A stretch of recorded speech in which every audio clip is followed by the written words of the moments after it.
place to be able to, if you're in a place to be able to be on camera, that would be awesome, especially as we get into some Q&A. But if not, we understand that folks might be multitasking and doing other things. But I want to introduce a couple of special guests that we have on our member forum. And for those of you that are in town or able to join us for lunch, one of our guests will be joining us for lunch today. So we will keep this conversation going, and we'd love to have you in person, as well as what we're going to talk about on the call today. I think I know everybody by looking at names, but I'm Marilyn Stansberry, the CEO of IEC Rocky Mountain, and this is part of our monthly member forum that we do with relevant topics. Today, we're going to hear from Thayer Long, the Executive Director of IEC National, and Jason Todd, the Vice President of Government Affairs for IEC National. They're going to tell us a little bit about what's going on at IEC National from an association perspective. Thayer's going to give us a little bit of update on what's high level and happening. And Jason's going to talk more specifically about what's happening from an advocacy and engagement standpoint. And we really want to open it up for Q&A. We have Jason is in town this week, so if anybody wants to do a one-on-one, we have a little bit of time left late this afternoon or early tomorrow morning. If you would like for Jason and I to come, and David Scott and I to come join you. Also on the call is David Scott. David is with Encore Electric. He is the construction industry advocate for Encore. He also is the president of our board of directors and serves both locally and nationally on the Government Relations Committee. So we have lots of great expertise to talk about where we are and where we're going from a policy and advocacy standpoint. And please get your questions ready. With that, Thayer, I'm going to turn it over to you and let us sort of hear a high level of what's happening from the IEC National perspective. And if you also, I don't know if you're planning, but if you would talk a little bit at the end of your update about Spark and inviting everybody to attend Spark. Of course. Yeah, thanks, Marilyn. And good morning, everybody. Thanks for jumping on this call. I'm sorry I can't be out there in person, but you've got Jason Todd out there who's I know, doing a great job and has been with you all this week and will be at luncheon this afternoon. Let me just start quickly by talking about the key priorities for this organization, which I think are shared amongst the IEC network. And all of these priorities are informed on kind of some of the key trends that we're seeing in the industry. And then I'll kind of conclude, I think, with a lead into the policy area because they're all tied together.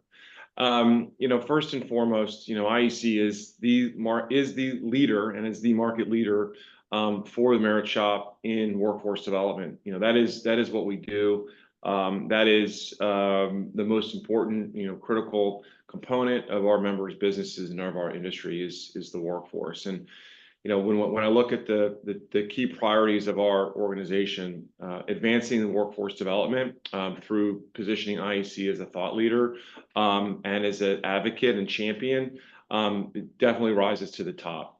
And that really, we talk about our training program, we talk about recruitment. But I think we're also in there, we need to really start talking about retention. People don't leave jobs, they leave companies, they leave organizations. So what are we doing as an industry, as a construction industry, to make sure that those that are coming through our doors are staying within our doors? And that will always, I think, underpin everything that IEC is doing, and including, what policies are we championing at the federal and the state and local levels that can best support our workforce. And obviously, we're all believers in merit shop, and we all believe that the merit shop philosophy is in the best interest of our employees. So I think key priority number one is advancing workforce development. Tied to that is going to be growing excellence within our apprenticeship program and professional development. We take very seriously, as I know you all do, and I know Marilyn and Paul and the team, is really making sure that our program is unmatched. So that includes investment in the 4-year program and investment in courses and material beyond the 4-year program. Sometimes that's difficult because we know that There are different markets around the country which may need certain attention. But when we're looking at developing an EV program, we're looking at developing more solar programs, looking at our low voltage program and our modules that we've built out. This is all augmenting and expanding upon the 4-year program. And I think what underpins our philosophy in the apprenticeship program is we want to create well-rounded electricians and journey workers. And this will spill a little bit into the policy front, which I know I was talking to Marilyn just the other week when we're interacting with, say, the solar industry, that I think at this point you still have a lot of people in the solar industry that are really focused on just churning out solar installers. And while there's a need for that, we look at it at the IEC perspective to say, well, A, that's electrical work, and B, what happens if that work dries up? And that solar installer, what's the pathway for that individual? And I think that's where we really want to make sure IEC, maintains that good career pathway from journey worker throughout their entire career arc. Government affairs, I think we'll kind of tie into that. Is number one reason people belong to IEC is apprenticeship. Number 2 reason, government affairs, bar none. So making sure that we're continuing to elevating the work that Jason's doing, both on Capitol Hill, really elevating the work within the regulatory agencies, which I think we'll dig into a little bit, where that's really where the action is. It has been, at least I think, in Washington, D.C. for the better part now of almost 20 years. As we're seeing that legislative engine slow down a little bit, that gridlock slow down a little bit, I think you've seen a pattern more and more of executive orders, of regulatory agencies taking matters into their own hands because Congress is not doing the work. That's a whole different maze to navigate, and a lot of times much more difficult to navigate. So I think Jason can kind of talk a little bit about that. 4th priority for us is to grow. One of the ways IEC can increase our influence is by growing membership, growing our apprenticeship programs, expanding into new markets that we are not in. And so that's another key priority for us. So workforce development, apprenticeship program and excellence, government affairs, membership. Those are the 4 pillars, if you will. We didn't plan it that way. We would have been good with 3. It didn't have to have 4, but 4 is good. Those are really the 4 pillars. And all of our committees, all of our volunteers at the national level, at the very beginning of the year, the board said these are going to be our 4 priorities. Let's make sure the work that we're doing it feeds into all 4 of those. I can just share some numbers real quick, but our apprenticeship program, we're going to surpass 20,000 nationwide in our program. Obviously, a good bit will be out there in the state of Colorado, right, Maryland? I think your program is by far the largest now.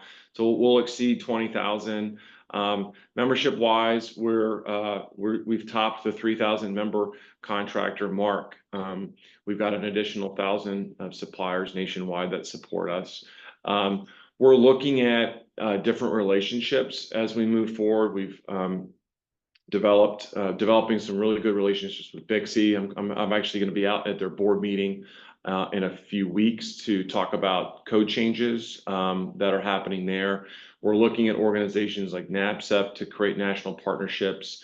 We're continually looking at other supply chain partners, so the manufacturers and distributors. We're going to be aligning with the Electrical Manufacturers Association around some workforce development initiatives, potentially going after some grants with them to help support the workforce, because this whole workforce issue is not just an IEC issue, right? It is an electrical industry issue, and that sort of leads us into some trends that we're watching at a very macro level that I think people are going to be interested in.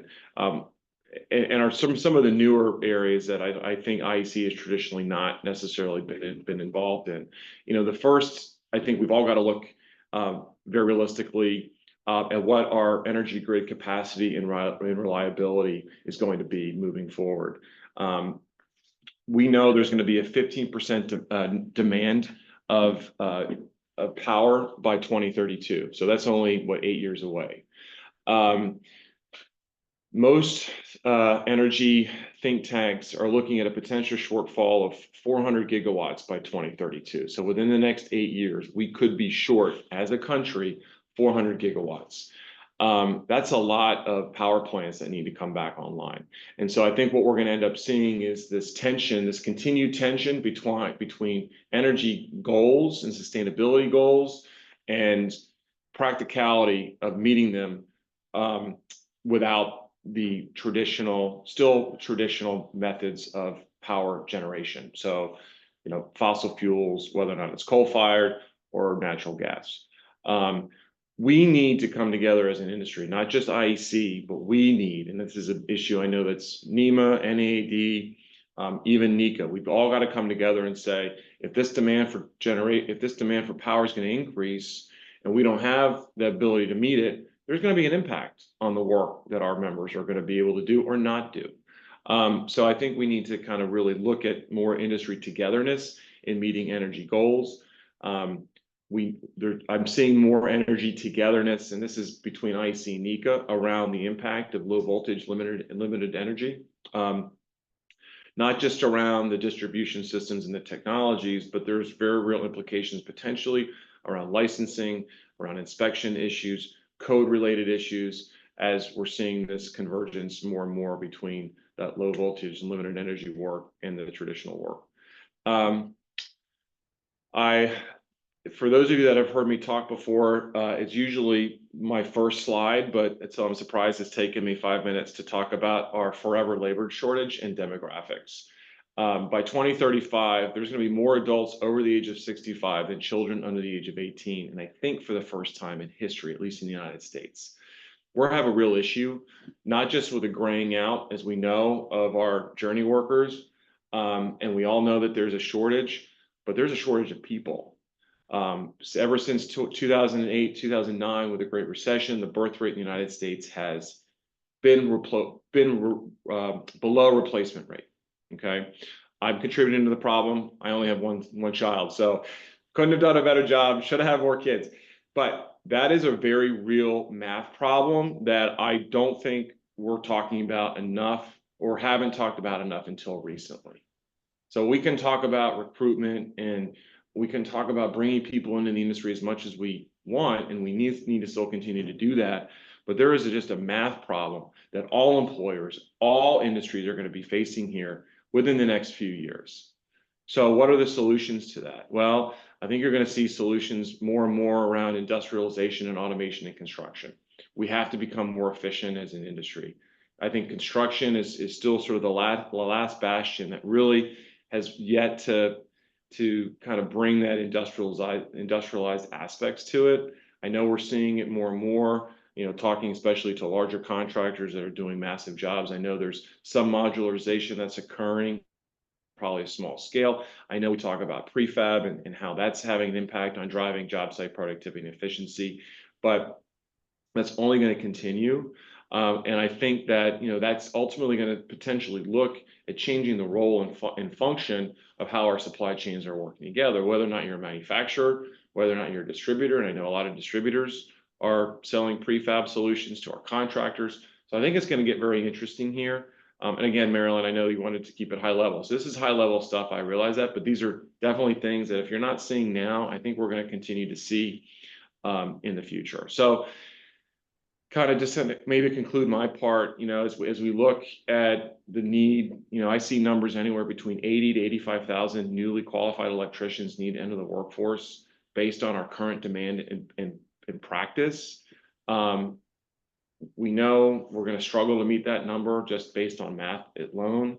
So, we're going to have to look at the industrialization, automation. We're going to have to look at, the technologies. I mean, the technologies that some of the manufacturers are now bringing out to do that plug and play type of installation, I think is going to be pretty important. I think it's going to all impact how we're skilling our workforce. So as the technologies change, as job site and efficiencies come into play, do we need to consider how we're skilling our workforce? What are we teaching them? How is that going to impact our contractors' business?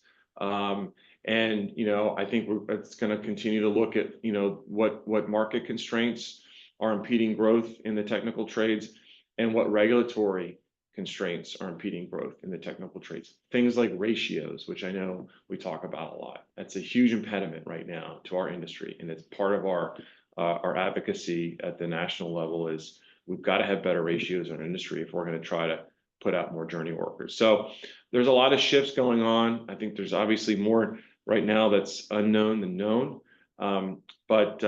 We really, I personally am extraordinarily excited for anyone that's entering the electrical trade. And I think it's going to put more and more emphasis on labor conditions. It's going to put more and more influence on what's happening in Washington, D.C. So that's what I think I want to kind of share over to have Jason speak about. But I'd love to kind of take any questions or hear any reactions to what I just said. Thank you, Thayer. If anybody does have questions, just unmute your mic. Come on camera if you can. We can take a few questions from Thayer, and then we will hear from Jason on some specific things that are happening and touch points to the things that Thayer talked about as we're looking at how we are advancing the merit shop industry and addressing some of the challenges that we've seen happening at the federal level. Thayer, I will tell you that you didn't know this because this morning is the first time that we talked, but many of the things that you touched on from a data point are things that we talked about in reality in our meetings yesterday, or are things that we talk about in other meetings of our members as we come together. Schools and the change in the demographics, we've seen schools closing.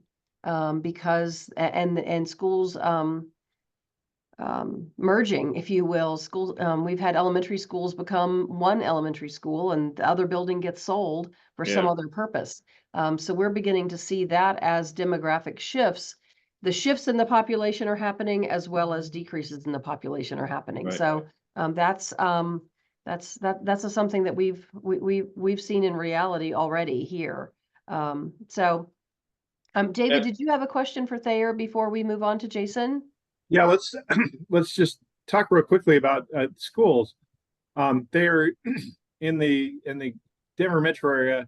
We are seeing an absolute shift. We're seeing more CTE programs come into play, and schools are starting to basically understand that this skills-based shortage is out there. And they're starting to, it's almost becoming fashionable to get into the trades again. In Colorado, are you seeing that nationwide, or is it pockets? I think we're seeing that nationwide. Here in our local district in Arlington, Virginia, right outside of Washington, D.C., they've opened up a brand new high school. They call it their Career Technical Center. And actually, several of my son's friends are going there. They want there's a demand even from parents and students that the traditional high school is not for them. They want something that's more interactive and is going to set them up for a skill-based career. I don't know if anyone saw the front page of the Wall Street Journal today. Huge article around data center technicians. So right, akin to electrical. But, they're looking for people who are going to be supporting and maintaining these data centers. And they need people that, you're smart, you got to know what you're doing, right? But they're also able to work with their hands. That's great for the electrical field, right? You got to be really smart to be an electrician. You got to be really smart. And you can also work with your hands.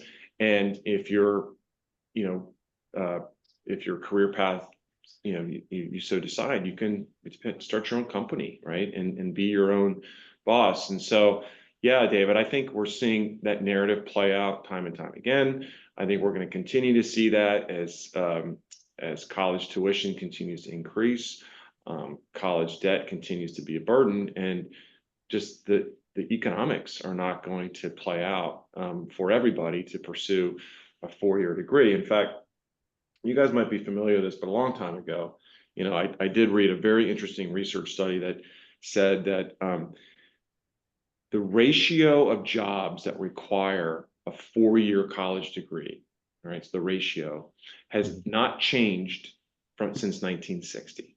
Yep. Right. So 1960 to now, the ratio of jobs that require a 4-year degree has not changed. Yet the input that we've tried to stick in there has, and so we've created this imbalance essentially, right? Where we've I don't want to say overeducated because that's not the right expression.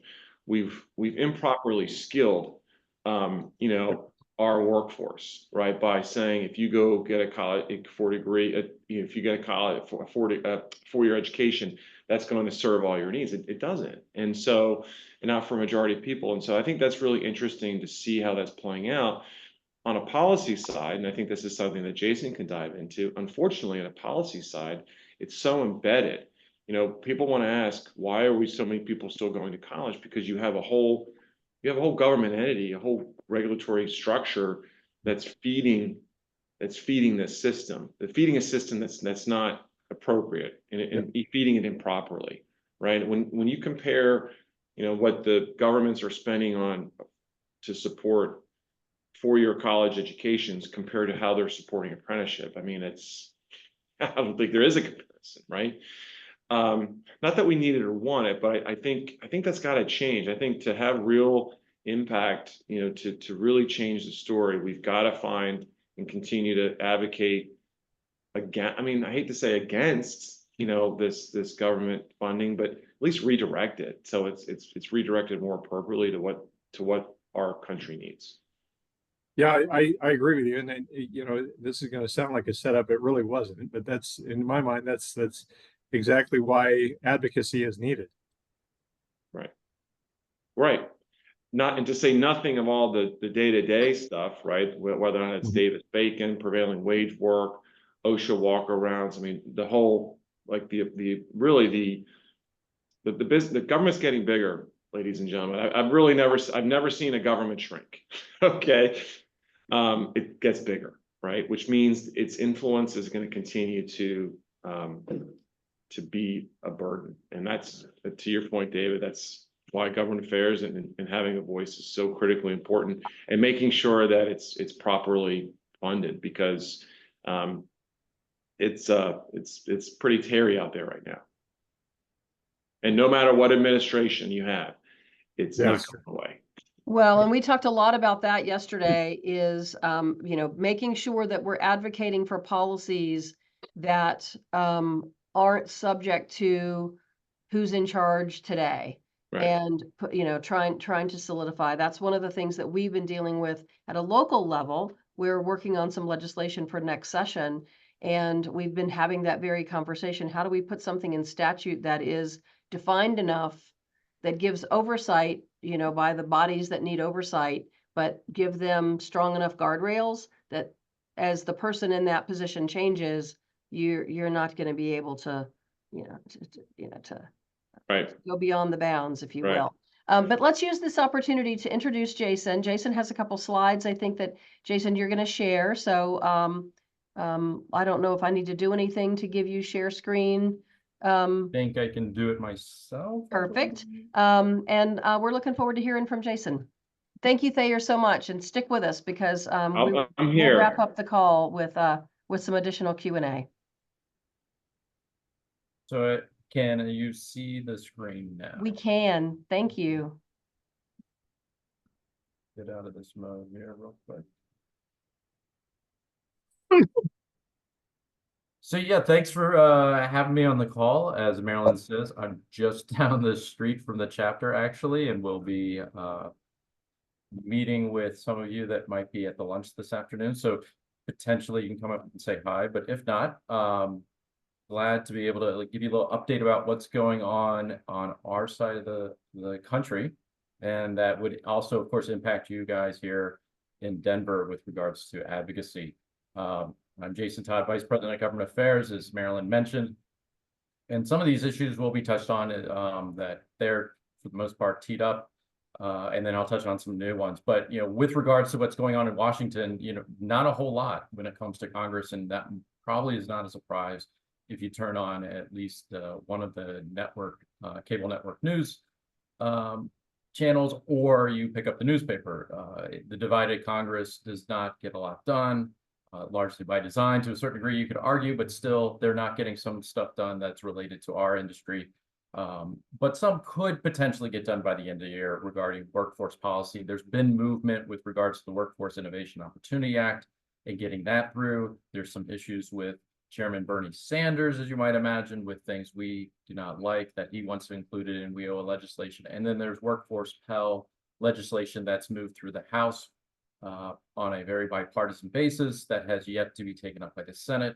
We're optimistic that that potentially could get through, and that would be a very big win for IEC and a very big benefit to our members and our chapters alike. So optimistic that that potentially is something Congress could actually get done before the end of the year, but there's very little time since it's an election year. They come back in September for only 3 weeks. Then they go on break for October for campaigning. Then they come back for November for only a couple weeks. And then you're talking lame duck in December, which really not a whole lot generally gets done. They want to get out for Christmas.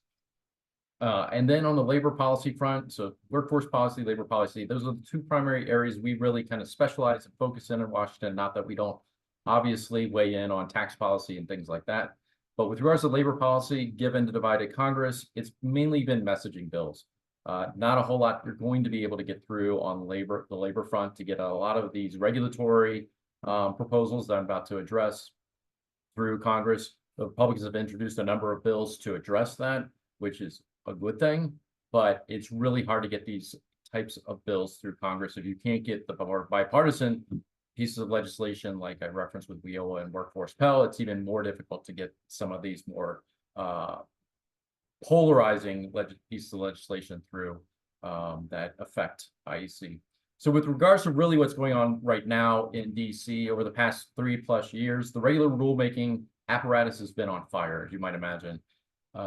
It has proposed rulemaking in such a clip that I haven't seen in my lifetime, and on specific issues that impact our industry. So it's been a crazy 3.5 years for purposes of that.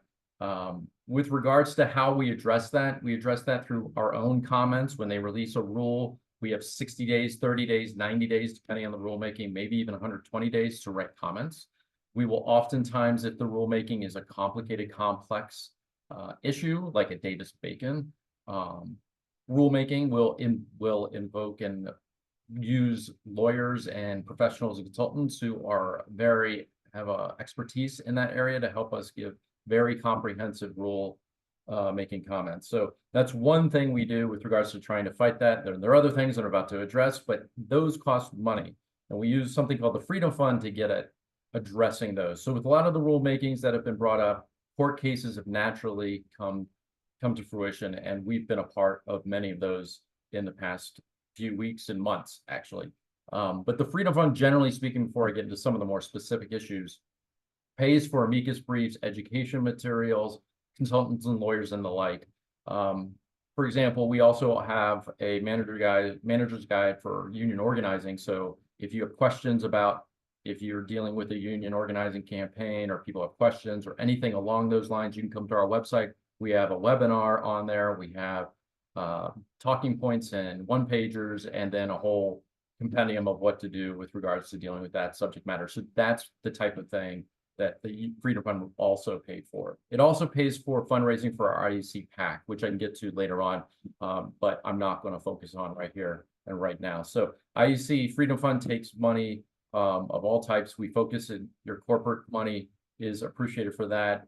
Your chapter is a great sponsor at the highest levels, but we have a goal, which I'm going to get to, with raising the visibility of IEC with regards to its advocacy efforts through the Freedom Fund that I'll get to here in a second. And David Scott sits on our PAC Freedom Fund Committee, which oversees the spending of these funds. So you're in good hands with regards to how these funds get used. They're used efficiently and effectively, so as not to squander these things. So you can be sure that what those funds and how those funds are used are in good hands. So some of the ways that the Freedom Fund's been used over the years, and again, recently, is at the Supreme Court, actually. So the recent issue, the one at the bottom, Loper Bright Enterprises court case, dealt with an issue called Chevron deference. You may have heard that. It's been a very popular subject in the news lately. Chevron deference gave what, as it states, deference to the regulatory apparatus for ambiguous rulemakings. So what would happen if there was some ambiguity and there was a court case, the courts would defer to the experts in the agencies. That would give them relatively free rein to be fairly aggressive with their rulemaking. And as Thayer mentioned, that would grow the size of government. Theoretically, this rulemaking potentially could at least tamp down the growth of government, maybe not stop its growth. As Thayer mentioned, government generally doesn't shrink, but ideally, it would potentially put the brakes on some of the proposals that the regulatory apparatus comes out. Also, it would hopefully put some more onus on Congress to write more specific legislation, because that's part of the problem too, is they don't want to take the political heat, perhaps, and get specific in how the law will be applied or what the rules and the regs and the specific text should say. So then they just defer to the regulatory agencies. So that's part of the problem as well. And hopefully that may rein in both and focus Congress in terms of legislation. Last year, we were on amicus brief to the Glacier Northwest case against the Teamsters, where the Teamsters bumped off work as a protest and on a strike. And they were, Glacier's a ready mix plant. And you're probably familiar with ready mix. When a ready mix truck just keeps going and the concrete doesn't get used, well, it destroys the equipment. So they bumped off work, and Glacier wanted to sue the Teamsters for liability for destroying their property. And Washington State case, the court there ruled on the side of Teamsters, no, it's protected activity. Long story short, the Supreme Court came out and said, no, that's not protected activity when the union goes and destroys your equipment. So should you have a situation in your operation that the union potentially destroys your equipment, you've got a Supreme Court case, which IEC was a part of, to be able to go after those damages. And then lastly, one that's was very much in the news again a few years back is the COVID vax or test mandate for those companies. I believe it was over a certain size of 50 or more employees potentially. You had to either vax or test. You had to have your employees either be vaxxed or test them regularly. So we fought that OSHA mandate at the Supreme Court and won there. Going into more recent rulemakings over the past basically year or two, there made a reference to the walk around rule. We're a part of an amicus brief that's at the courts as well. Really, with the walk around rule, opens up the possibility for a union organizer to join an OSHA inspector on a job site visit. It also, they could basically pick anybody off the street to join the OSHA inspector. So that opens up to potential union organizing campaign, intel gathering operations, or just liability on your job site where you've got somebody that doesn't know how to walk a job site. And they happen to be friends with a couple guys in your operation who said, yeah, we want him to join the OSHA inspector that's walking around with walking around your job site and gets hurt. Well, it's unclear, but likely you'd probably be liable for whatever might happen. Another one comes from the National Labor Relations Board in a case called CEMEX. This, generally speaking, creates a card check situation. That's also in the courts. We're also part of an amicus brief. Another amicus brief is the Federal Trade Commission's attempt to completely ban all non-competes. So talk about a regulatory apparatus that's really kind of overreaching and overstepping its bounds. They want to ban all non-competes. There's been some developments, some good developments lately within the courts. There are 2 cases regarding that. We're optimistic that that will again come out in our favor. It's possible, though, that that's one that could go all the way to the Supreme Court. A lot of these could potentially go to the Supreme Court when you take into account just how aggressive maybe the government wants to do when it comes to appealing the case. DOL's independent contractor rule, a very amorphous rule in terms of interpreting who exactly is considered an independent contractor, also in the courts, and then also in the NLRB's joint employer rule, recently struck down.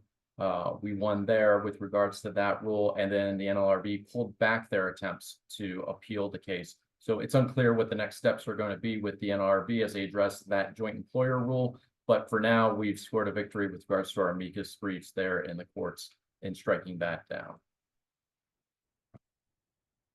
as I referenced earlier, we use the Freedom Fund to pay professionals for complex rule writing. For the Davis-Bacon rule, we did that there. We did that for the union walk-around rule. I'll reference the heat standard that's coming up too. We're going to do that there. I mentioned the Manager's Guide to Union Organizing, all funded by the Freedom Fund, all things that IEC uses this fund to help you and defend the merit shop. And really what the Freedom Fund does, it focuses on policies that impact IEC national and really those issues that get at the core of the merit shop.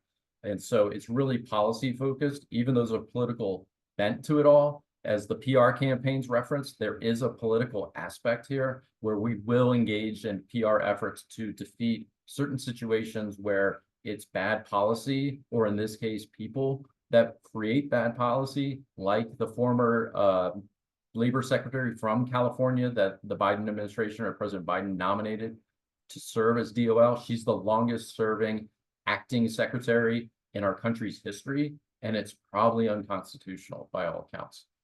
So we were in a PR campaign to stop her nomination, which was successful in her becoming the actual labor secretary. But somehow, some way, they continue to just have her be the acting secretary. Don't ask me how that exactly works, but she's the acting secretary, and they don't look to be they're not looking to replace her anytime soon. We're also in a current PR battle to defeat the nomination of Lauren McFerrin as chair of the National Labor Relations Board. She authored the card check ruling that I referenced earlier, joint employer, and some other policies that we oppose. So we look to defeat her as well with regards to putting pressure and way these PR campaigns often work these days. Since the Senate approves these positions, we target vulnerable senators, the likes of Sinema and Kelly in Arizona, Manchin in West Virginia, King in Maine, and Sullivan in Alaska. So op-eds, letters to the editor, so consultants gathered, those sorts of things. And we're working right now with our chapters in Arizona to author an op-ed as we speak to get placed in some newspapers against McFerrin's nomination. Lastly, Build Back Better. You might have recalled during the first couple of years of the Biden administration, this would have been a massive overreach by Congress if it got passed back when they had the ability to pass that with more Democrat majority, would have basically taxed the industry and the business community. I won't say to death, even though that's the only thing that comes to mind off the top of my head. But that fortunately, that actually morphed into the Inflation Reduction Act. So it became a different piece of legislation is what ultimately happened. So again, the administration currently is very pro-union, as you can pick up and you've heard over the years. One of the issues we're fighting right now is the National Apprenticeship Rule, which would be a big gut punch to IEC and its apprenticeship program. As they're mentioned, that's the #1 reason IEC members join. And so that is something we're concerned about. That rulemaking is at the final steps. It could be released any day now. And that's something we will probably want to fight. It probably will lead to a court battle.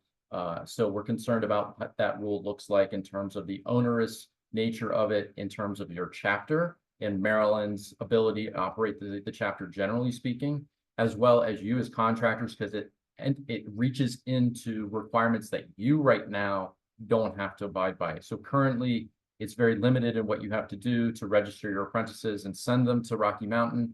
But this will change that altogether. And now you'll probably have to hire people to comply with the apprenticeship program should you want to participate in this voluntary program. So it's a very concerning rulemaking.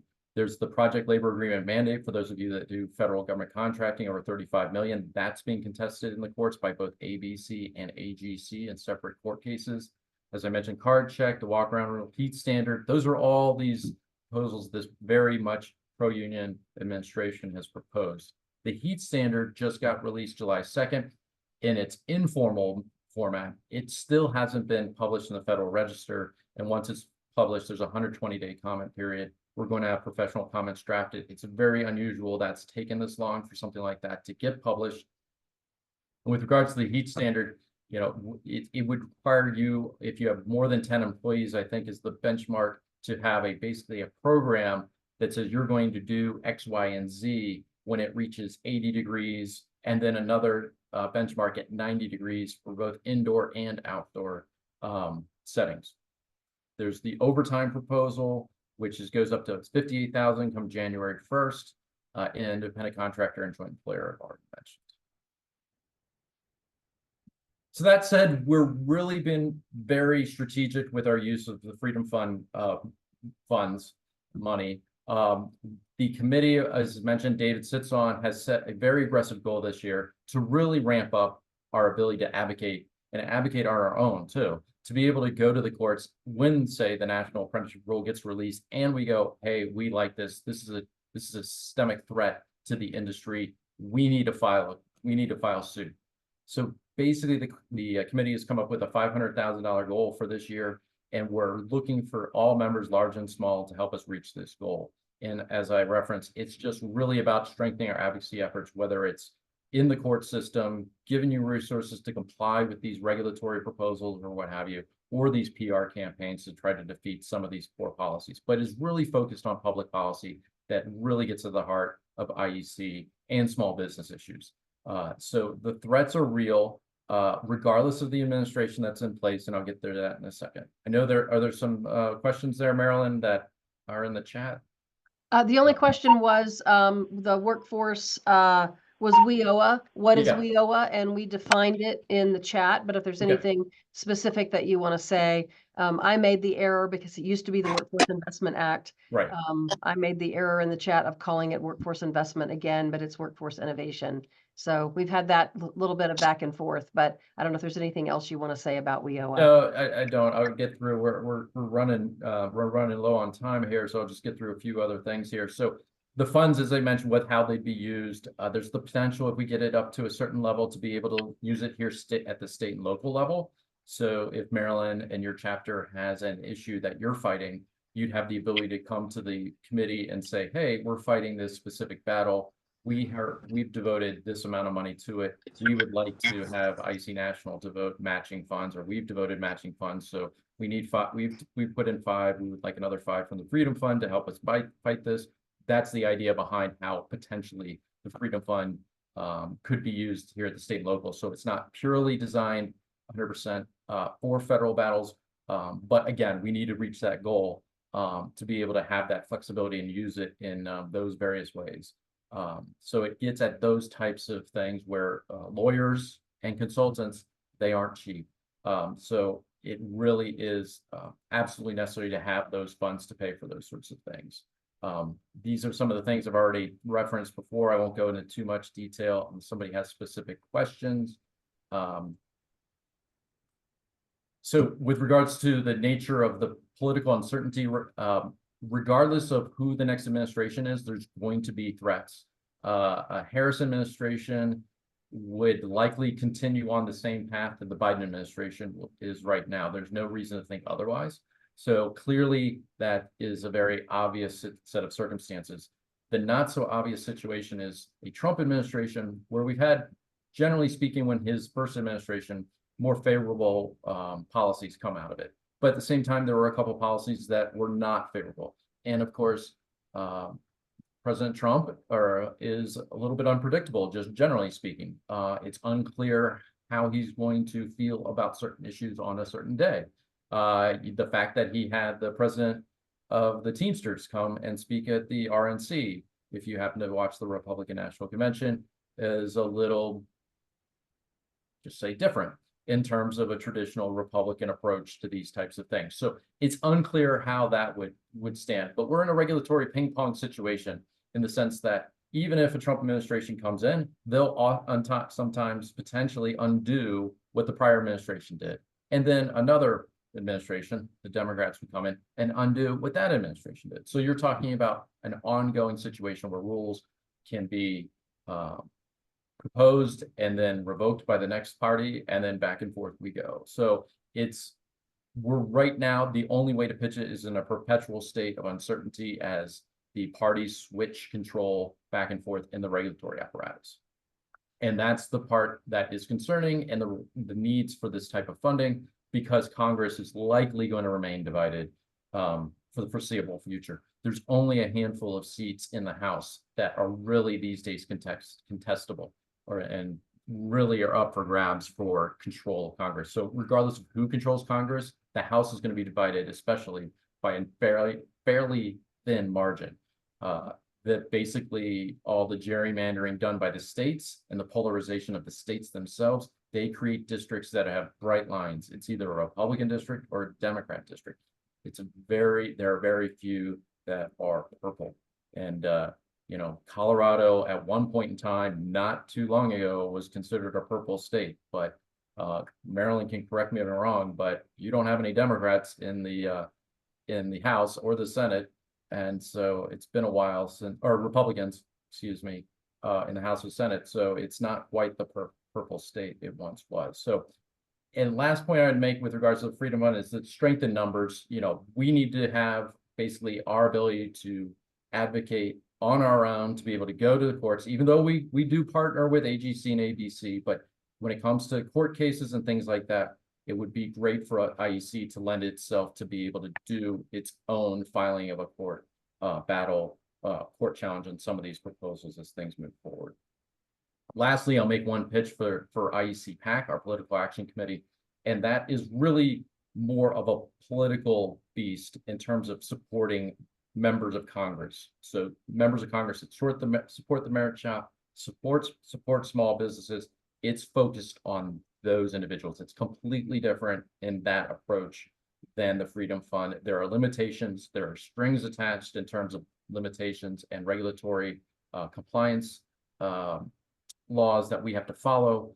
And it's your own personal contribution and it's your own personal support to IEC's advocacy efforts, completely different in terms of its approach and requirements than the Freedom Fund, where there are no limitations, there are no reports need to be filed and the like. So it's really something you can donate to without those types of regulatory constraints. And this page, sort of a catch-all page, if you want to continue to receive updates from IEC, potentially you receive IEC national emails, our newsletters, action alerts, you can text IEC Act to 50457 to start receiving our alerts. We have our policy conference. You're the first to learn about this. We haven't made this public. We just secured hotel space June 23rd to 25th next year for our policy conference. I encourage you all to attend. David came, Marilyn came, a ton of people from Colorado came, and IEC Rocky Mountain between Southern Colorado as well as came, if my memory serves me right. Yeah, Dale was there. And so yes, we actually had all three chapters represented at the policy conference. So we blanketed Colorado and Wyoming and some of the other Western region congressional offices pretty well. I think we at one point had at least 11 people in one of the meetings. Yeah, so you guys had, I mean, strength in numbers. I think, you know, even though these small offices, I think it does really resonate with the office when you keep coming back and then you come in stronger numbers. They remember you. If it's just, they'll remember you, sure, if it's one or two people, but I think it's sort of like, oh, IEC's coming. Oh, they're going to bring, you know, 15 people. We're going to have to get the boss's office for our meeting or something like that. So I definitely encourage you to come to next year's policy conference. And at the bottom, as you'll see, the QR codes that link to both the IEC PAC Fund, where you can donate online, and the Freedom Fund, both you can donate online. The Freedom Fund, you know, depending on the size of your operation, it's up to you what you're comfortable with on both fronts with regards to the PAC and the Freedom Fund. You know, in theory, if every IEC member donated $250, only $250, we would blow away that goal. Now, I know that not every IEC member is going to donate, so 250, while definitely appreciated, it's probably not going to necessarily get us there because not everybody's going to do it. But that just gives you a sort of back of the napkin sort of math of what we're looking at potentially doing. And by not much money, we could get there if everybody donated around $250, $300. So appreciate the time. And again, if you're going to be there at lunch today, happy to see you and talk more about anything I addressed today. Marilyn? Thank you, Jason. Thank you, Thayer. David, I'm going to do a little bit of a summary and then let you say final words as we close out the member forum at 8:30 this morning. So just a couple more minutes. So I want to thank Jason for being here in town this week. Again, anybody on the call that would like an opportunity to meet one-on-one, come to lunch and stick around for a few minutes after.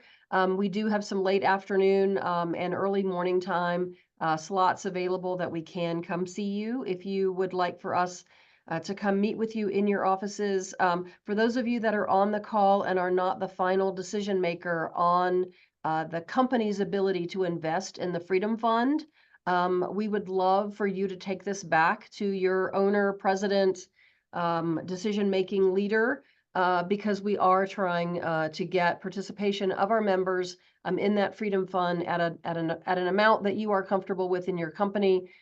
David and I have been talking to companies about making this, a budget line item in the future to be able to support these issues. Many of you on the call are aware of the local effort that we put forward this year to be an intervener before the Public Utilities Commission. We didn't think, we knew that there was something wrong in the way that Xcel Energy, and I don't want to call out Xcel Energy in particular, but the way the Transportation Electrification Plan was being implemented. It was keeping those companies that do EV charging installation in the commercial sector, you were limited in the ability to go after that work, and that was having a negative impact on our merit shop independent contractors. So we filed as interveners, and not only did they listen to us, they adopted some of the recommendations that we were looking for, and even used some of David Scott's testimony and my testimony in the final decision. So this is an example of where we, in this case, used our own local resources to be able to fight a policy advocacy issue. But it is an example of, if we can grow this Freedom Fund to the point of investment, then other chapters like ours or even us could benefit when we have these issues, if we have these issues come forward again. So I can share our own experience over the last year of having to invest resources that we hadn't really budgeted for, but we knew that it was important to stand up for electrical contractors in the state, as IEC National is doing for us across the country. So that's really the ask and the importance of today's member forum. Also on the local PAC, the national PAC, those are personal dollars. And not only are we trying to grow that at the national level, IEC Rocky Mountain has a local PAC, and you will be hearing from us beginning next week. We are about to have a government relations meeting to endorse the candidates that we're going to support as an association for the upcoming local elections for state and House. And David and I participated in 29 candidate interviews a couple of weeks ago. And both Republicans and Democrats, we found some really, really moderate, intelligent, communicative candidates this year. That has not been our experience in previous election cycles. So we feel really good about the opportunity to support some of the candidates coming in to serve, as well as being able to support some of the incumbent legislators in their elections that we know support our industry and support general business in Colorado. So you'll be hearing from us requesting funding for the local PAC. The maximum amount that an individual can give in this election cycle in Colorado is $725. But even for us, as Jason said, if every national member gave $250, we'd be somewhere. If all of our local contractors, or if we had individuals, not our companies, but if we had individuals give us even 25 or 50, we could have a very good fund to be able to endorse and support those candidates that support our industry. So Jason and Thayer, thank you so much for giving us the perspective on what's happening at a national level. Everything that both of you said has a direct impact on the operations of our business owners every day. And we appreciate what's happening at the national level and enjoy very much being a partner locally. David, you have 4 minutes, and I'm going to let you close out the meeting. The final thing I'll say is if you are available, come to lunch. If you can't come to lunch, ask one of your colleagues if they can join us today. At noon. Thanks, Marilyn.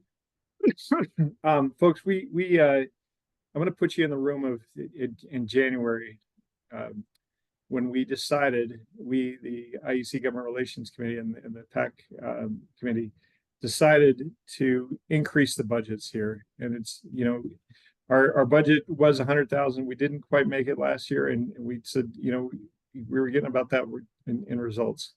And, Randy Seawald says that money is the mother's milk of politics, right? And it really is. I'm asking you, if you're a business owner, to just put this as a line item in your business. If you can give now, that's fantastic. That's great. I'm asking you as a business owner to put this as a line item in your business, as you're budgeting. And then, if you can do $25, $50, that's fantastic. I'm going to announce this at the golf tournament. I'm doing $725. Personally, I believe in this stuff, and I believe that advocacy matters. I've seen it work. I'm going to share with we got very, very close to where subcontractors and general contractors would have to basically be responsible for wages not paid by subcontractors. So it's kind of like punishing the dog because the cat peed on the rug. And the governor ultimately vetoed that bill. And the reason why the governor vetoed that bill is because of a ton of lobbying, a ton of legislative, ton of research, ton of questions, a ton of advocacy. Advocacy matters in your business, and that's and I'm asking you to support that. Thanks very much. That's what I got. Awesome. Thanks, everyone. Join us at lunch. Sign up to come to Spark in Tampa. It's October 14th through the 16th. For all of you, just thank you for what you do every day. We are here. We are a resource. IEC National is a resource, and we're doing everything we can to lift up the industry. And we need you to give us feedback and support so we know the issues that are important to you in your business that we can continue to work on your behalf. With that, have a wonderful day. Thanks, everyone. Thanks, everybody. Thanks. Bye-bye.